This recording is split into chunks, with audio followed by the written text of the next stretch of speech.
Hola, buenos días a todas, a todos y bienvenidos otra vez a nuestras clases virtuales. Seguimos hablando de Federico García Lorca. Estamos en el año 1929, un año bastante duro, bastante complicado para él. Complicado por tres razones. La primera, profesional, es que como sabemos su última obra, El romancero gitano, recibió una acogida a veces fría por parte de la crítica porque se le pegó esta etiqueta de ser el poeta de los gitanos, que lo acompañó a lo largo de toda su vida.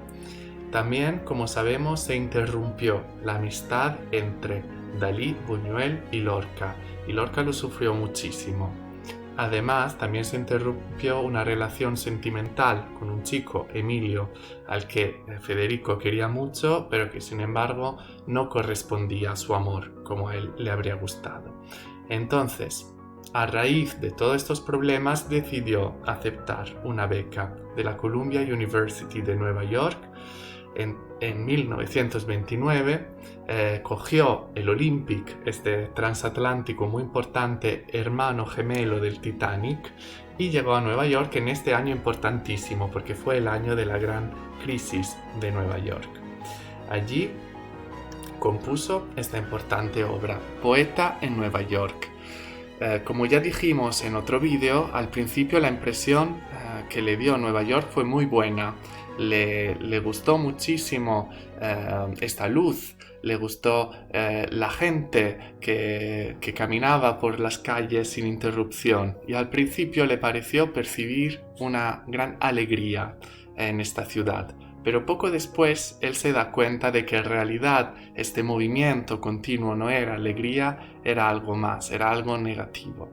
Aquí os he puesto una cita de lo que piensa él. Dice: Wall Street, impresionante por frío y por cruel. Llega el oro en ríos de todas partes de la tierra, y la muerte llega con él. En ninguna parte del mundo, como allí, se puede sentir la ausencia total del espíritu, ¿no? Entonces se da cuenta de que el capitalismo masivo se está comiendo completamente la ciudad y que todo este movimiento no es alegría, no es energía positiva, sino que es simplemente economía. Vale, entonces he puesto aquí algunas fotos de Nueva York de la época y vamos a hablar de esta obra tan importante. Bueno, como hemos dicho, en esta obra él denuncia a la sociedad capitalista, esa sociedad donde, según él, los hombres se han convertido en esclavos. Son esclavos del trabajo, esclavos de la economía. Viven solo por el trabajo, viven solo para trabajar. Es un mundo, dice él muchas veces, deshumanizado. Deshumanizado porque se han perdido las verdaderas relaciones sociales y además se ha perdido el contacto con la naturaleza, que como sabemos era muy importante para él. Él que había transcurrido su infancia en el campo y que tenía una relación muy fuerte, como sabemos, con todos los elementos naturales de Andalucía, las flores, las plantas, etc., aquí se da cuenta de que la naturaleza está desapareciendo, de que es un mundo totalmente sin naturaleza, sin animales y sin plantas. Especialmente en esta obra él habla muchísimo de los animales que están perdiendo su sitio, su espacio, su casa y que también son esclavos del capitalismo y de los hombres. Entonces se podría considerar casi la primera obra animalista, podemos decir, porque él critica muchísimo estos sufrimientos que se están dando a los animales. Además, como sabemos, él siempre empatiza mucho con las clases más humildes y más marginadas de la sociedad. En Nueva York, él se identifica muchísimo con los negros.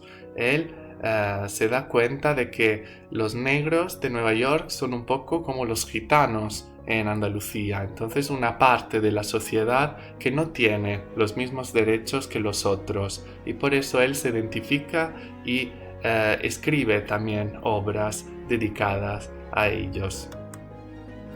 Hablando de la técnica, del estilo, El poeta de Nueva York es la obra más surrealista de Federico García Lorca. Tenemos características importantes del surrealismo, como por ejemplo el versículo.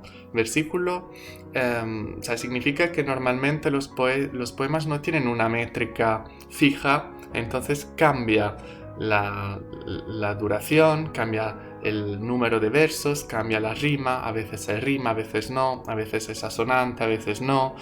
Es como el verso libre, lo que antes de la poesía se llamaba verso libre, pero aquí es todavía más extremo. Entonces, un cambio total de un verso a otro en muchos casos. Y también muy típico del surrealismo, como ya vimos en el romance Sonámbulo, son las imágenes de sueño, pero más que de sueño podríamos decir de pesadilla, ¿no? Aquí se percibe mucho la angustia, como si estuviéramos en un mundo de pesadilla. También os he puesto aquí una cita conocida de un poema de esta colección que se llama New York y dice: yo denuncio a toda la gente que ignora la otra mitad, la mitad irredimible que levanta sus montes de cemento. Entonces es una obra de denuncia, de fuerte denuncia social, y él se da cuenta de que en el nuevo mundo capitalista, ¿no? Este sistema económico tan violento, tan agresivo, que no ha llegado todavía a Europa, pero que están haciendo ahora en Estados Unidos, hay una mitad de la población que ignora totalmente los derechos y el bienestar de la otra mitad. Y él dice que esta mitad, la mitad rica, es irredimible, o sea que no se puede salvar, que no tiene excusas, que no tiene ninguna razón. Y que esta mitad es como si empezara a levantar montes de cementos, casi muros, ¿no? Para separar cada vez más los más ricos de los más pobres. Entonces él se había dado cuenta con mucha antelación de los riesgos y de las consecuencias negativas del capitalismo. También, como hemos dicho, utiliza una técnica surrealista en muchos casos con un lenguaje muy directo, incluso casi vulgar. En el mismo poema, que no vamos a leer ahora, pero que es uno de los más importantes, hablando de esta mitad más rica, a la que no le importan los otros, él llega a decir: os escupo en la cara, ¿no? Entonces, muy agresivo y muy diferente del Lorca que hemos conocido hasta ahora, ¿no? Que siempre nos ha dado una imagen muy sensible, muy delicada, muy profunda. Llega a ser en esta colección de poemas de verdad muy directo y en algunos casos casi agresivo. Vamos a ver uno de los poemas más simples, por así decirlo, pero también más famosos de esta colección de poemas. Se llama La Aurora. Lo vamos a leer y escuchar al mismo tiempo. De Nueva York tiene 4 columnas de cieno y un huracán de negras palomas que chapotean las aguas podridas. La aurora de Nueva York gime por las inmensas escaleras, buscando entre las aristas nardos de angustia dibujada. La aurora llega y nadie la recibe en su boca, porque allí no hay mañana ni esperanza posible. A veces las monedas en enjambres furiosos taladran y devoran abandonados niños.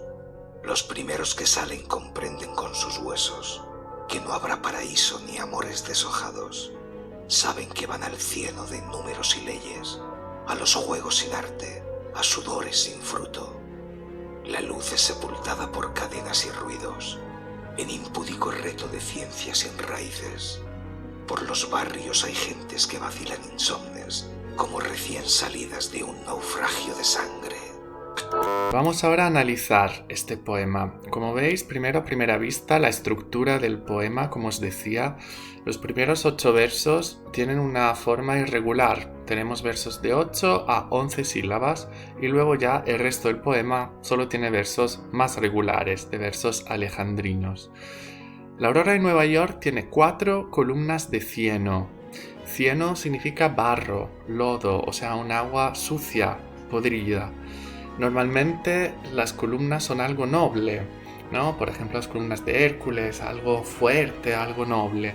Pero aquí Nueva York está rodeada de 4 columnas de cieno, de barro, sucias.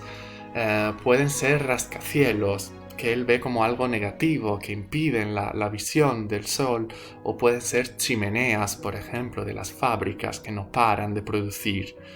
Y un huracán de negras palomas que chapotean las aguas podridas. Entonces, huracán, que es evidentemente algo que nos da angustia, que nos da miedo, de palomas. La paloma sabemos que normalmente es un pájaro blanco, símbolo de paz, de pureza, pero aquí en Nueva York las palomas son negras.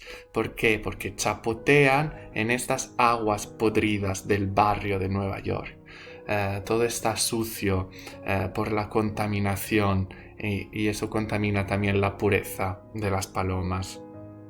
La aurora de Nueva York gime por las inmensas escaleras, buscando entre las aristas nardos de angustia dibujada. Entonces, el momento de la aurora, que como sabemos es muy importante para Lorca y representa un poco la esperanza, ¿no? De que llegue un nuevo día, entonces algo positivo, aunque luego, como sabemos, casi nunca en realidad llega esta positividad que él espera.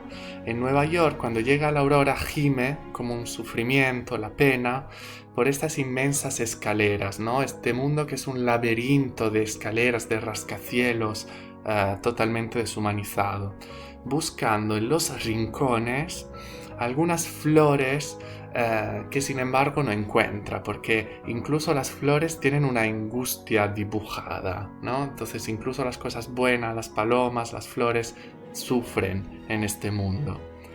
La aurora llega, pero nadie la recibe en su boca. Nadie dice, por ejemplo, buenos días, o nadie se besa, podría ser la interpretación, porque estamos en un mundo sin relaciones, en un mundo deshumanizado, donde las personas están tan cansadas por el trabajo que no pueden tener tiempo para las relaciones humanas.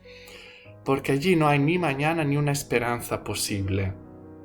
A veces las monedas en enjambres furiosos taladran y devoran abandonados niños.